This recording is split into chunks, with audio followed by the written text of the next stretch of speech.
Organizations, just like nations, have their own ways of doing things. These are often deep-rooted, strange and surprising to outsiders, yet often virtually invisible to insiders. This is what we mean by culture. Welcome to this latest series of How to Work with Humans. At Threshold, we train business leaders in the art of getting the best out of human beings. And here we explore the standout topics from our recent sessions and the science behind them.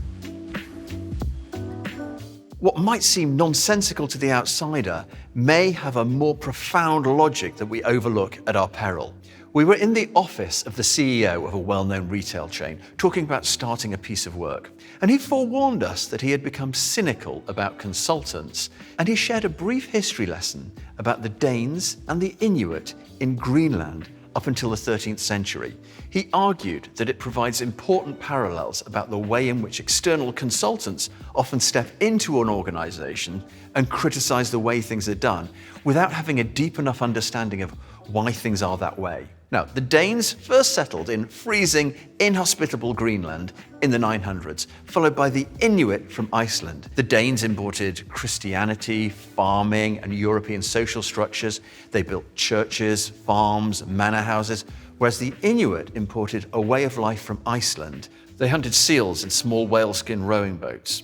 To the Danes, the Inuit appeared hopelessly primitive. They were dubbed the Skraeling, or wretches. The Danes' way of life produced relative abundance, thanks to their farms and domesticated livestock, compared to the Inuit, who seemed to scrape out a hardscrabble existence. Then, towards the end of the 13th century, the climate changed rapidly. The medieval warm period came to an end and was followed by a mini ice age. Plummeting temperatures caused the collapse of the Danish farming system, followed by famine and the disintegration of their way of life.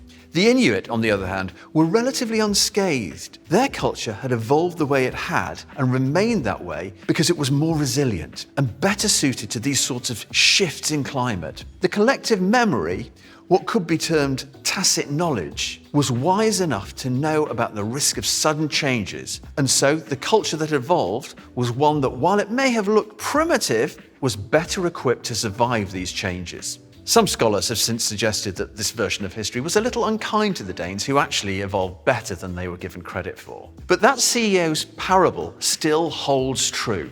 Remember the craze for business process re-engineering? Teams of smart consultants would tear up the existing ways of doing things. The evidence showed that most of the time, value was destroyed because they failed to acknowledge the tacit knowledge that was held within the company.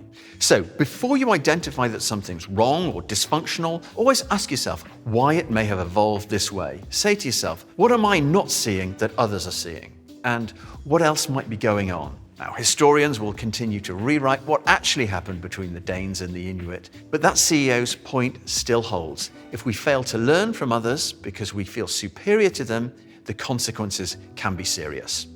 To find out more about Threshold and how we can help leaders in your organization to get the best out of human beings, go to threshold.co.uk.